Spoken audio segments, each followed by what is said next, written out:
Hi, this is Zena Krogadal, your American Dream Maker host today. Thank you so much for watching the live stream. We have a very special guest today, and I'm just so excited to have her on here. Her name is Debbie Moranville, and she is just an amazing woman. So I am excited to introduce her. But first, I'll be right back. So here we go.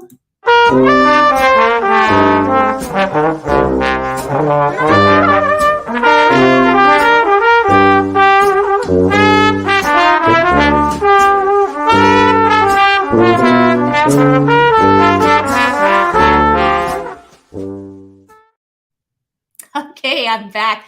Well, that was a little bit fun. That's the first time I used that. So, okay, well, the wait time is over. I'd like to introduce Debbie Moranville, and here she is. I'm going to add her here. Hi, Debbie. How are Hello. you today? Good morning. I'm doing very well. Thank you. Thank you. Got a nice St. warm Patty's cup Day. of coffee. On St. Patty's Day. Yes. I forgot to wear my green, but I have my little green background here, so I hope that counts. There's mine. Oh, sweet. I do see your plants. Yes, that does count. Well, thank you so much for taking your time out of this busy day. I know it is a busy, busy time for you right now. So really appreciate you being on the new show, American Dream Makers. So Debbie, can you tell us a little bit about yourself? Absolutely. Thank you so much for the opportunity. Well, I was born and raised in the South Chicago area, and I lived there for 22 years. And I was very blessed the way I was able to grow up. Chicagoland area was booming, and my family then moved to southern suburbs. But the neat thing about growing up is in Chicagoland, we shared homes with our relatives. My great grandparents on both my grandfather's side and my grandmother's side. My maiden name is Scardini, so I'm Italian and German. But they all came here on the boat in the 1920s. So for me, that was exciting because I learned about, folks immigrating in school, and I had them in my own house. And the stories that were told, oh my, very fun stories, very different stories of how they used to eat. And also, my grandmother raised her 5 children during the Depression. So my background is culinary, and food is hospitaliano. My grandmother would always just cook from her heart. And I was very blessed to receive those genes from grandma. People called her by Betty. Her name was Elizabeth Betty Scardini when she was married, and it was easier to say Betty.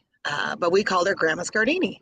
And then I had my Grandma Hess, which was her mother and stepfather, just around me. And Grandma Scardini, though, was a big inspiration to me. She had a kitchen upstairs and a kitchen downstairs in her home. And I was blessed to have the opportunity to live with her for a while. And so I would follow my grandmother. I'd go up and down the stairs, just watching her cook food. And I just loved it. And certain times she would have recipes and she never followed them. I remember a time when she was making homemade pasta, and she had the piece of paper on the counter with a recipe, but she didn't look at it. She just told me, now watch this. And she made her big mound of flour and made a well and cracked the eggs, and then how to roll it. And then she put them over the rafters. The pipe work in the basement. It was really fun. So I was inspired with culinary and food growing up as a young girl. And then I met Julia Child on TV. And I just loved her shows. My brothers and sisters would be watching the Three Stooges and Little Rascals, and I would turn on Julia Child and just watch the French Chef. Just loved it. And growing up, we were in the south suburbs. At one point, we had 2.5 acres that we lived on. My mom had an organic garden back in the 70s. Nobody said organic because that's the only way it was. We had fruit trees, amazing produce, horses, again, South suburbs of Chicagoland area. So I had an opportunity to learn many different ways. When I was young, I have 6 brothers and sisters. So there's um, actually, I'm the oldest of 7. So that nurturer caretaker is in me too. I was given those genes and opportunities as well. So that's a little bit about how I grew up and where I grew up. Wow, that sounds really exciting. And if there was 2 kitchens, an upstairs and the downstairs, you must have Yes. ate some really good food. So what kind of foods did you eat? So primarily, a lot of it was Italian and then classic American with the Italian spin. I remember my grandmother would be cooking on Saturdays and Sundays. She would cook for the week. So she would be making meatloaf in Dutch ovens on the stove top, spaghetti sauce, lasagna. One of my favorite dishes that she would be making is lentil soup with hard boiled eggs. Again, as I mentioned earlier, growing up in the Depression, she had to feed her family with a little bit.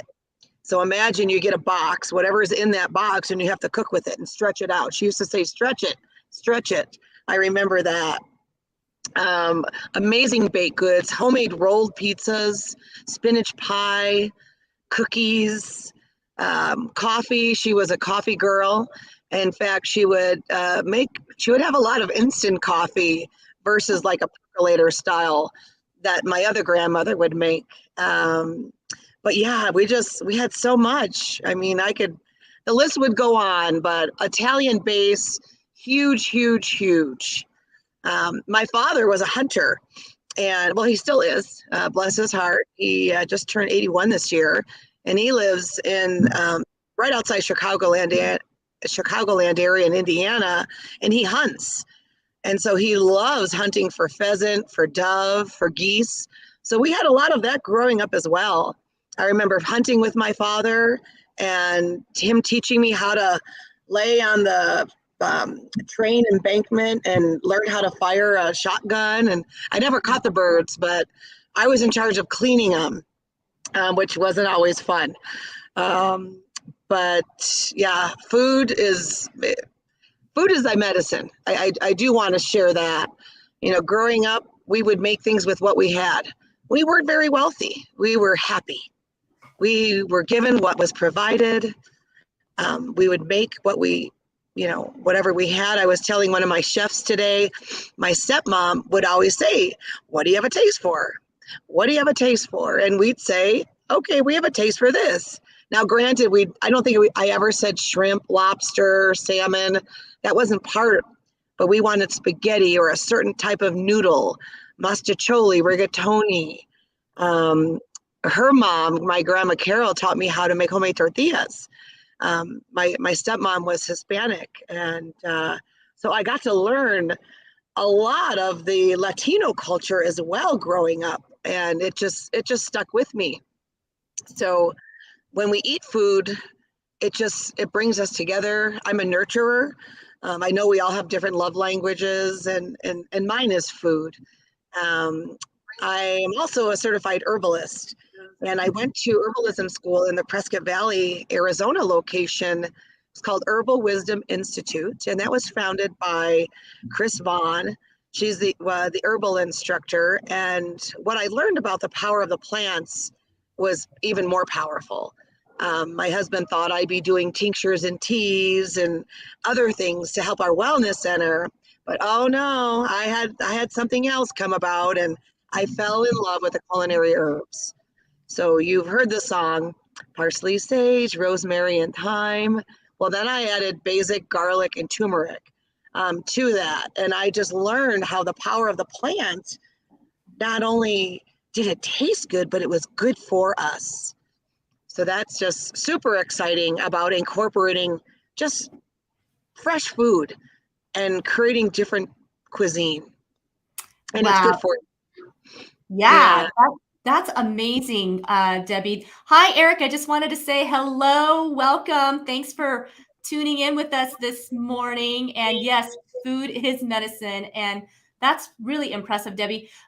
So tell us a little bit about you. You own a catering company. Mhm. And you also have a Sunday brunches. So can you tell us the name of your place and what you do here in the community, and maybe um, elaborate? I mean, it's great that you had the herbal background, and so you add it to our food, and so that's amazing. So I guess tell us a little bit maybe about some of the special recipes you have even for us as you cater. Absolutely. So our catering company is called Goods from the Garden Catering and Events, and that is located in Prescott at the Gateway Mall, where we also have our garden event center. That's where our commercial kitchen is. And as a caterer, you have to legally cook in a commercial kitchen. You can't cook in your home kitchens and then go out and serve food unless you're a cottage baker. But in the line of work that I went on to pursue, having a commercial kitchen is very important. So we're very blessed. We have a very large kitchen. In fact, we also are able to share our kitchens with other businesses. For example, we have commissary partners. We have Max with Theodore's Bagels. He sells at the farmer's market. We have Priscilla with Safari Samosas. You may have seen her products out at the farmer's market. We have a couple other folks that come in and use our space so they can operate food trucks. So we're allowed 4 commercial businesses to be working with us through the county. And so when we were growing up as our toddler stage years, we launched in 2015. And a cute story, I used to cook for people. I would just do personal chef. I would have garden parties at our Natural Healing Garden Wellness Center. And there was one gal that worked with us, and she's like, I love your food. Will you do my church party? And I said, well, sure, I could do it. I said, how many people?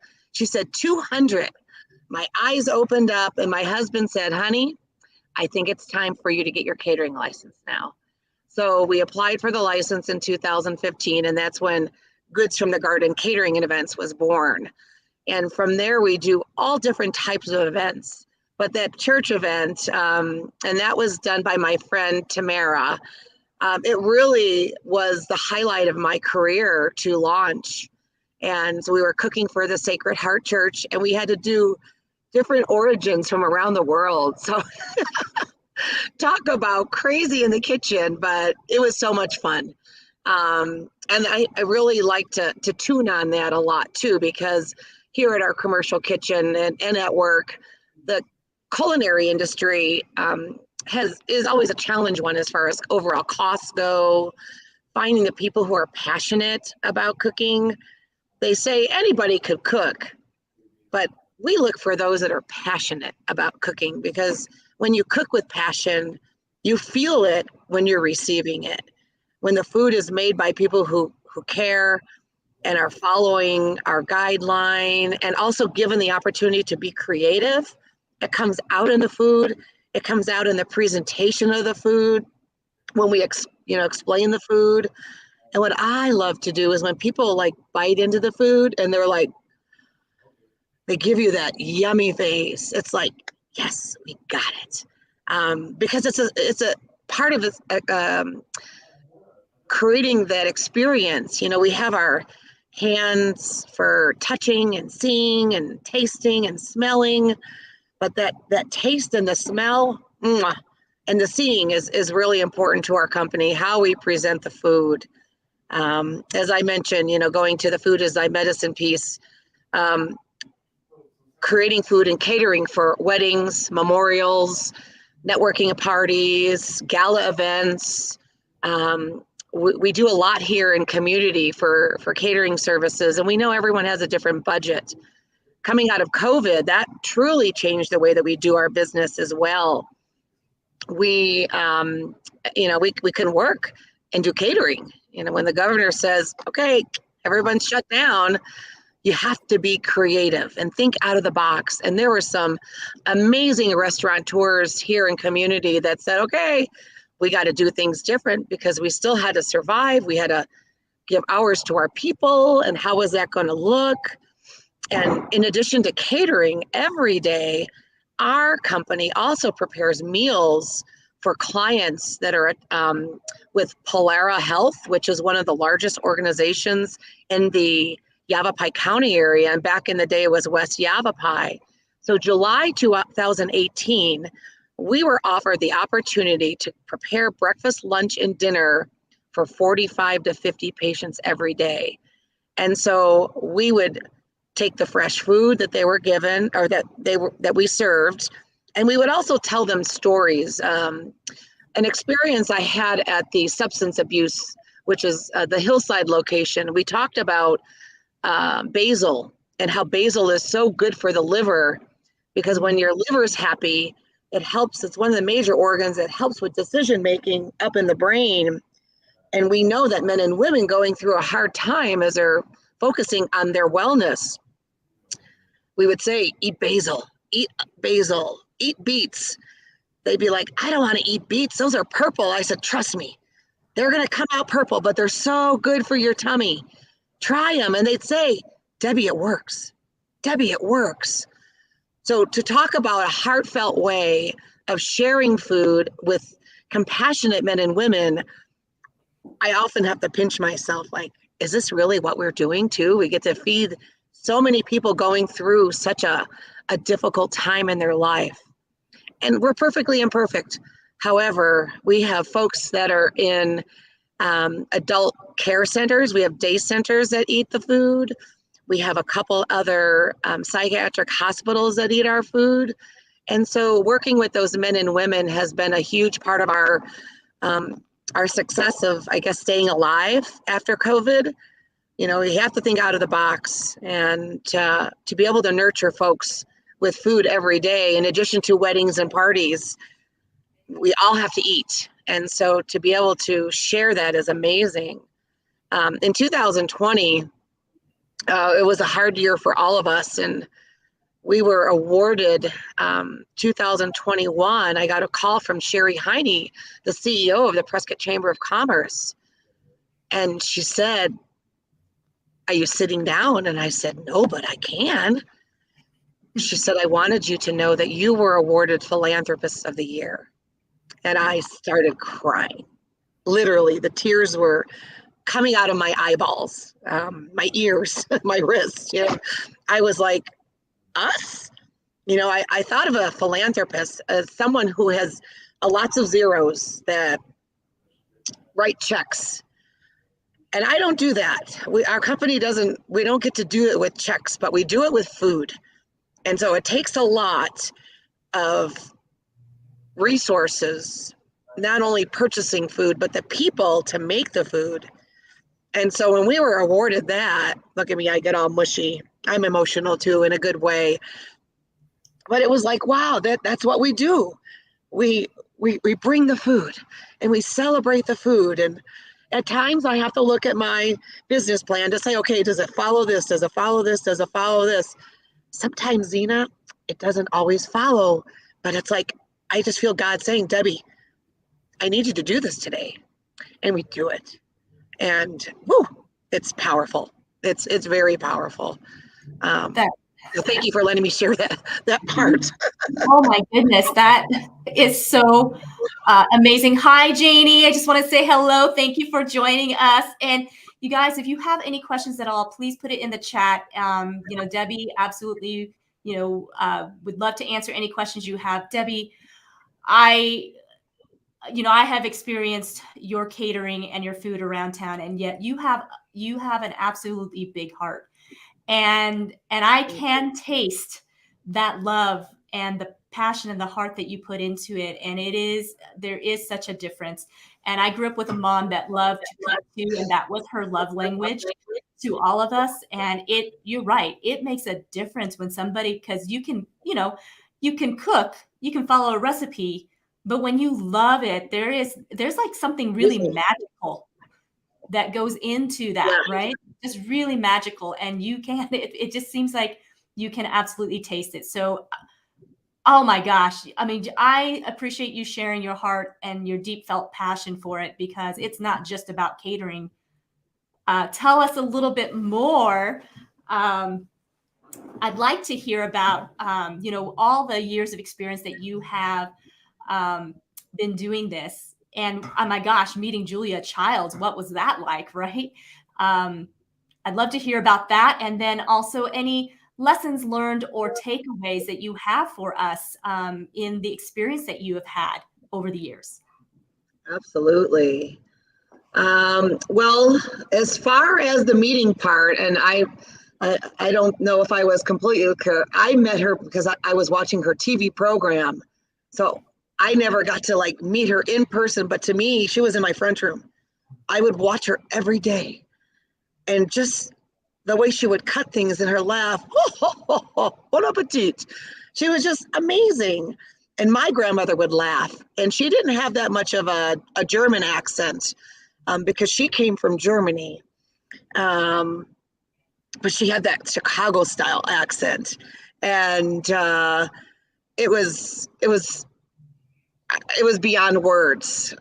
Before I forget, bringing out the Julia in me, I traveled with my husband to my brother-in-law's in Maryland, and we were there. I want to say in maybe 2018. We went for Thanksgiving, and we jumped on a train and we went to Washington, D.C., and we went to I think it was the Smithsonian Institute, and Julia Child's kitchen was in there. Oh my gosh, I didn't want to leave. I'm just like, there it is. There's her kitchen. The kitchen is amazing. I love having a window in my kitchen. I think it's so important.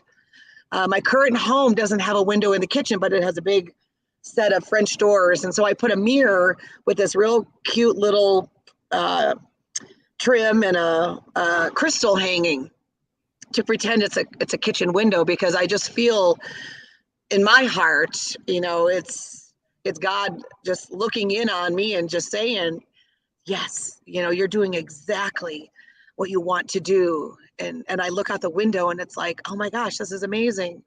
But a cute little story as far as my background goes, I started working for McDonald's Corporation when I was 15. So my culinary journey started with McDonald's back in the Chicagoland area. And I worked for McDonald's for 26 years. A lot of people don't know that about me. When I think of McDonald's, I think of diversity. I think of the amazing men and women that I got to work with throughout my career.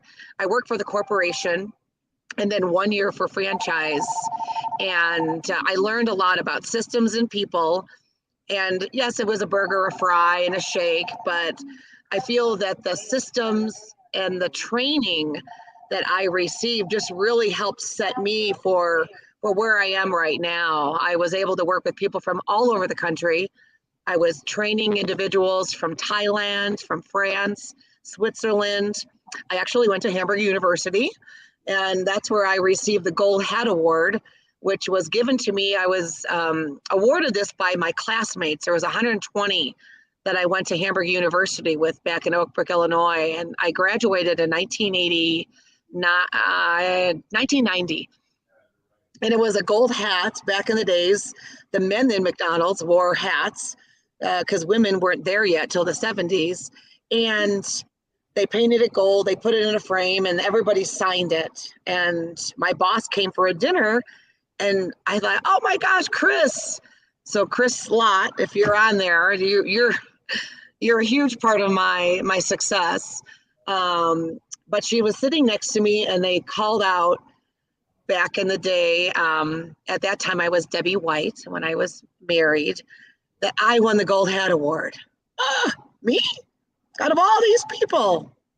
It was an honor to be able to receive this from folks that were from all over the country that just thought that I made an impact on their experience while they were attending university. It was great.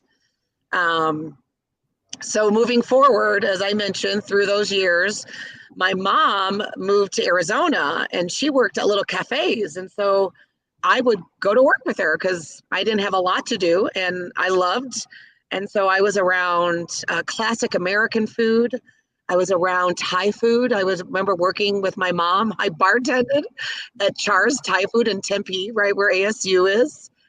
And I didn't know how to make drinks, but they had a little catalog. And so I would have drinks. And at the end of the day, you got a shift meal. Oh, I didn't even want to get paid. I just wanted the real food. Um, eating just different flavors just lifts me up. So that's a little bit of the background of kind of where it started. And for a brief time, as I mentioned, our commercial kitchen is at the Gateway Mall. It's in an old Macayo's Cantina building. I can kind of put the little thing around here. I'm going to go up a little bit. I don't know if you could see some of the uh, pottery that was left that we kept. But I also worked for Macayo's for 9 months. Oh, I just lost you. Can you see me? I can see you. Okay. I think I Yeah. did something. Well, as long as you could see me, that's good because I clicked on something. Oh. But anyway, it was just, it was fun. And my step grandmother, unfortunately passed away, and she was always on my shoulder. Here I am, assistant managing a Macayo's Cantina. I just love food. Food is so important. Being around food, being exposed to food, smelling the food, looking at the food, picking the food, tasting the food, and sharing the food. That's awesome. My Wow. husband Richard is a massage therapist, and he and I both have a lot of food industry and culinary experience. And he never wanted to get in the restaurant business again. He thought, I'm done. I'm done. Well, we moved to Chino Valley, and in 2005, in 2006, he wanted to help me fulfill a dream of mine, which was opening up a restaurant. And so in 2007, while I was still working for McDonald's, he opened, I should say we opened, but he did all the work with our staff and our family, Our Place Restaurant and Coffee House. So it was located right across from Safeway next to the Sonic. And we operated through the middle of 2008, and the recession was there, and we were in a very old physical plant, and just we couldn't hang on anymore. So unfortunately, we closed, and like other businesses, suffered a lot during that time frame. But it fulfilled a dream of mine, and I realize, wow, this is definitely not a McDonald's, because you didn't get an operations manual. You had to create your own manual, and you had to do all of your own work and do it with your staff. And that was like, wow. I thought I really then had a spirit for restaurateurs, because it is a lot of work every day. People say it, you're in the grind, and you can be if you choose to be, but really surrounding ourselves with great people is amazing. So I am grateful that we're still able, several years later, to share community and share food. And I guess I wouldn't want it any other way. I know it's God's plan and God's will, but it's amazing that we can do that and share food. A little thing about today, I'll just want to give you an example. Today we're serving our patients and the clients that we work with. And we serve breakfast, lunch, and dinner. We're going to the Phippen Museum. We're going to be doing a members event. This is where we go and we share with our staff past appetizers. We do 3 savory and 2 sweets. And this, is amazing. Our culinary team prepared an in-house smoked pastrami. We're making a corned beef pastrami slider with homemade rye bread. We also have a Guinness smoked Dubliner cheese. Our chef Charles, he smoked the Dubliner cheese and put it in a cheese sauce. And Chef Justin, our pastry chef, is making Guinness cupcakes and Bailey's cream cheese with Bailey's whipped topping. So if you're not a member of the Phippen, I think you better reconsider. Tomorrow we have a wedding. Sunday we have an expo that we're doing at the Willow Creek Inn. So we get to just serve with so many different layers of folks. It's pretty awesome. Again, I have to sometimes pinch myself. And then at the end of the day, when I'm exhausted and my feet are hurting, and I look at my husband and I thank him for helping me fulfill my dream. It may not have been his, but he also gets some good rewards from it too. He gets the great food. He gets to see me smiling, sometimes crying. And he gets to do the behind the scenes for us. So I couldn't do it without you, Richard. So thank you for being my husband and being my partner. That's awesome. Hi, Ken. Hi, Jeffrey. Thanks for joining us.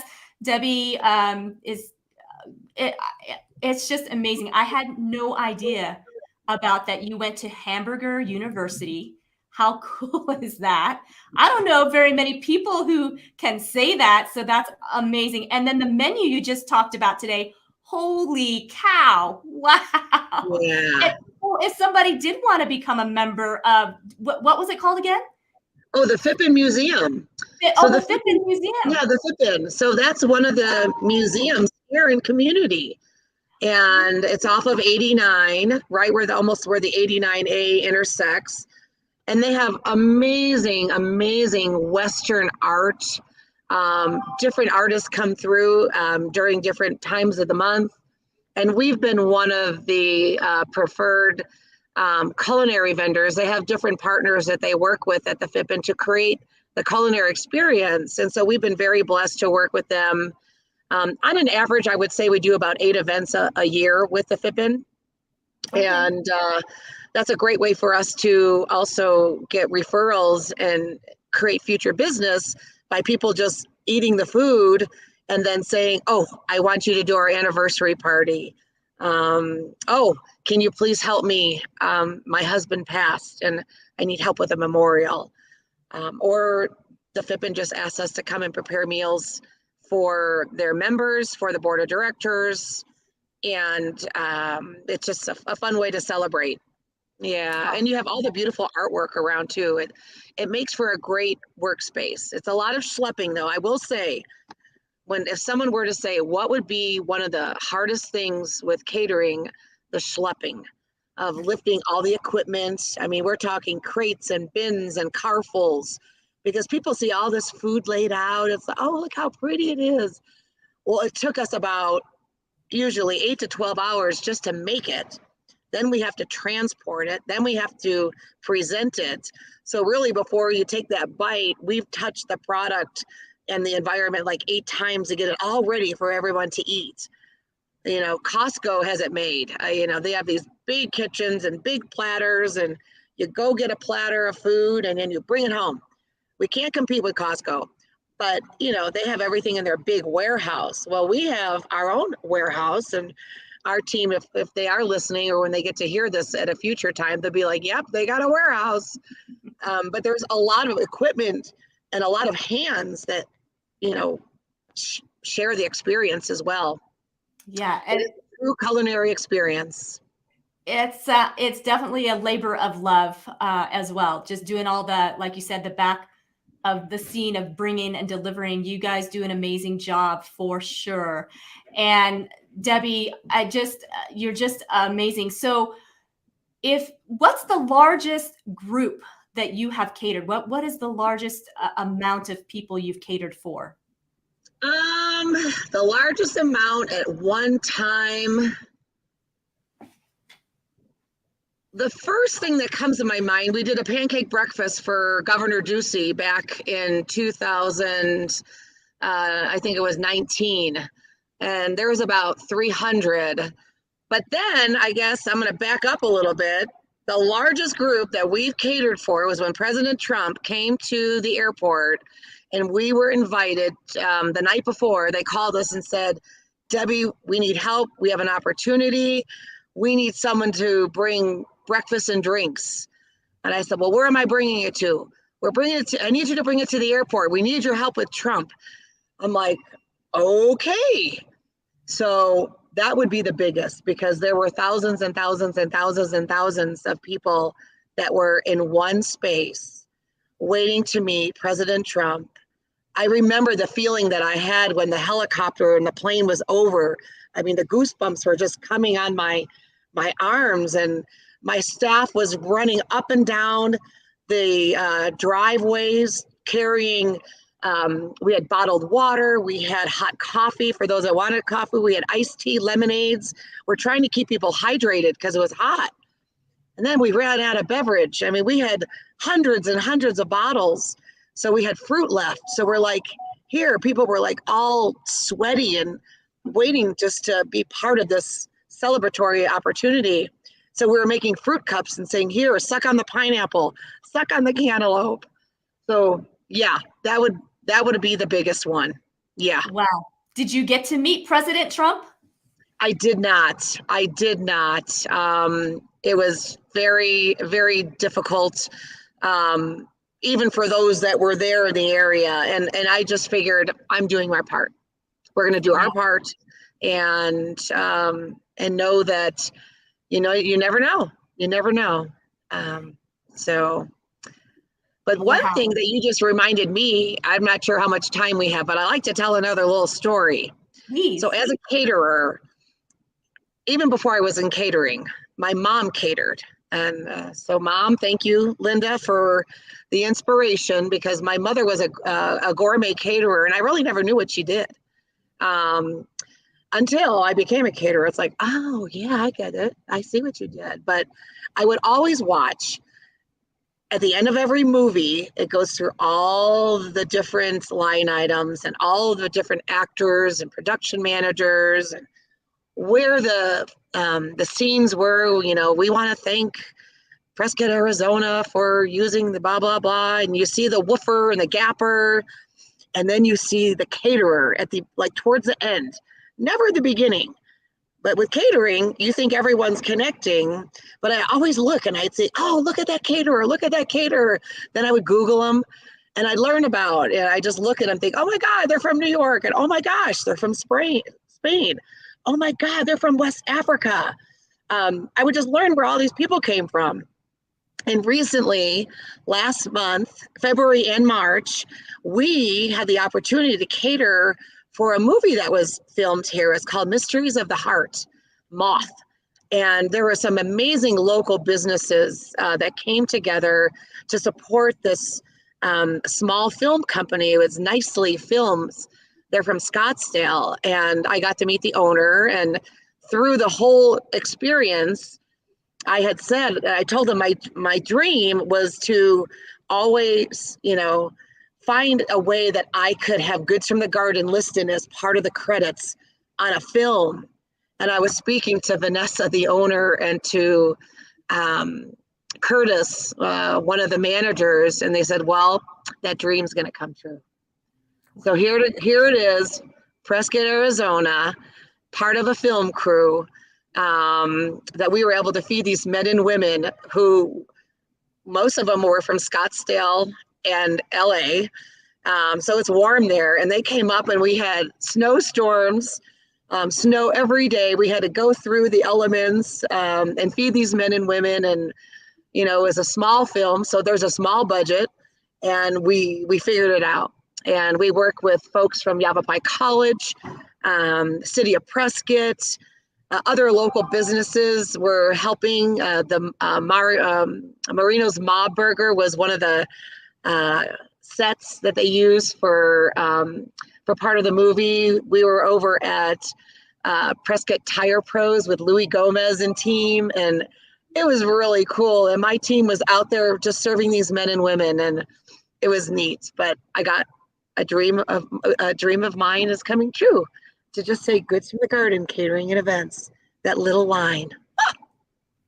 Yeah, Debbie, those accomplishments, you should tout those proudly, because not very many people get to have those kinds of experience. And by the way, I am so glad that you're on here saying Prescott, because I have some viewers on here who are kind of thinking I was a liar, saying that it's really pronounced Prescott and not Prescott. So thank you for verifying and showing that I'm not a liar.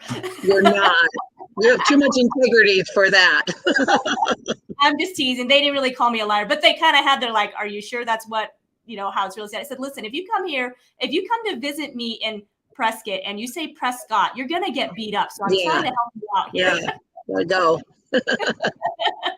But for those of you that don't live in the Prescott area, does does listening to Debbie make you want to come to Prescott just so you can just taste her food? I mean, we have wonderful, beautiful scenery here too. So this is nothing like what you think of Arizona whatsoever, first of all. But let me know. I mean, put in the chat, put a number one if you think, you definitely would like to come out to Prescott and taste goods from the garden. She obviously makes food from her heart and with a lot of passion. And boy, oh boy, what experiences you've had. And you know what, Debbie? I have a feeling that that's not the end of your adventures. And I mean, I have a feeling that things will probably just continue to open up for you and your team, because when you give with the generosity that you give, it's infectious, and it just brings on it just brings on more good stuff and opens up doors. God ends up opening up doors that we never even have imagined. And so what an adventure and a ride you are on. So as we finish up here, I want one last thing for you to share with us. So the show is called American Dream Makers, and you certainly are an American dream maker. So not only did your family come over and get to live the American dream, and you're living the American dream. I mean, wow. How are you helping in other people in other ways to help assist in their American dream? Do you have any things that you're doing currently, things that you want to do in the future? Can you share with us that? Yeah, as you're asking, my body's like getting ready to release emotion here. So one of the things that I'm very passionate about are helping people with autoimmune disease, specifically cancer. And so one of my goals is to create a line and a product, and soup is where I'm going through, because men and women with autoimmune disease, they can only eat certain things, or sometimes they can't eat. I was diagnosed in June with Hashimoto's disease, and I thought, who, me? How could I have an autoimmune disease? And my naturopath said, Debbie, you cannot eat gluten and you cannot eat dairy. And I, deer in the headlight looks like, no way. Who? No, me. I was raised on pasta. I was raised on fresh Italian bread. I would have cream and honey in my coffee every day. However, I had to give that food up. And so I have, and it's changed my life. But I would love to create a ministry that has soup for men and women and children that are suffering with the disease. And, cancer is the biggest one, but there's so many autoimmune out there that people aren't aware of. There's those that are even listening may not be aware of it. But it is my goal to work with the community and create that opportunity so that not only everyone can eat, but those going through one of the most hardest times in their life can hold a cup of soup and just sip the broth, and perhaps the turmeric, the garlic, the kale, the zucchini, the onion, and whatever ingredients we're able to put in there, and just break down bones and cook chicken stock and bone broth so they could drink that soup, and that could help them get through a very difficult time. That is one of my goals and my passions. And we have a lot going on right now in our garden as we're trying to open up amazing pies for the last 2 years, but well wishes from the garden will be part of that ministry. Not only if someone's sick, you want them to get well, but people that are well and they want to celebrate with food. We will definitely have ways that we could make sure if somebody needs a meal, they're going to get it. Wow, Wow, Debbie, that's just your passion. And even with that, you're right. My husband has been having to be gluten-free and dairy-free and sugar-free, and it is tough. But when you realize that you can have foods that taste just as good that don't have those items, uh, it's nice and it's refreshing. And so to have someone like you who has the background that you have, I mean, you not only have been to Hamburger University, but you became, an herbal specialist and adding that into the foods and allowing it to heal. So, Debbie, what is the smallest minimum amount of people you can cater for? Well, the group size that we like to target would be 20. That's like the number that comes. But I know my husband's listening to me. He'll be like, Debbie, don't lie. I have folks that say, I need dinner for two. It's my husband's anniversary, it's our Valentine's, and can you help us with the dinner for two? So we look at what we're cooking on the menu and we can create dinners for two. But yeah, 20 is probably that magic number. Okay. So Jeffrey Wolf says, my friend Jeffrey Wolf says, wow, what a great mission. Keep up the great work. I agree. Thank you, Wholeheartedly. Jeffrey. So if somebody wants to get a hold of you, Debbie, for a catering job, how would they get a hold of you? Well, they can go to our website, and that is goodsfromthegarden.com. And there's a contact us portion that you can just type in the information you're looking for, and that's a great way to reach out. You can call us at our local business number here in Prescott. It's 928-237-3214. We are on Facebook. I know social media is a huge part of our society right now. So Goods from the Garden is our Facebook page. We are located at the Gateway Mall. We're in the old Macayos Cantina at 3250 Gateway Boulevard, Suite 516. And I think those are some of the best ways to get a hold of us. Yes. Okay. And for those of that you will be watching this on the replay, please be sure to share this out. Get Debbie's message out to the community and to everyone out there in social media, because they need to hear what Debbie has shared. It was phenomenal, Debbie. Like I said, there are things that I didn't even know. And so I'm so glad that you took time out today. And I know, like I said, I know it's a busy day. You got a lot of catering to do. And I really appreciate that you took the time out to share with us. Please continue to serve. I know you serve the VA rep, which I'm part of that nonprofit organization for veterans. And we appreciate you so much in everything that you do. And you are everywhere, and you do so much, and your heart is so big. So blessings to you, my friend. And again, you guys, please share and support Debbie. If you see her, give her a big hug. She loves hugs. I do. I do. Yeah. Give her a big hug and let everybody know about her. So I'm going to go ahead and end this. And Debbie, I'd love to have you back on another time, and and we can maybe kind of dive a little bit deeper into some of the subjects that you talked about a little earlier.